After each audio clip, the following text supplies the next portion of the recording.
ovakav kompjuter. Kada hoćete da ga promijenite da ovako bude, znači pravilno, znači u tu tipku držite sa ovim.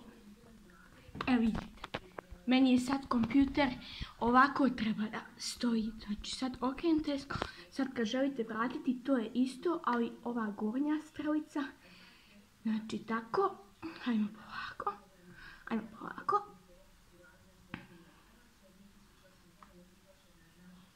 Vidite, najbolje. Eto, onda će pokazati se mrak.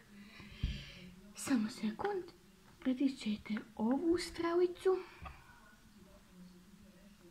Eto, da vidimo sad. I vraćate. Sad ovako kad želite najbolje kompjuter, samo vežbajte sami kako možete okretati sliku. Ćao!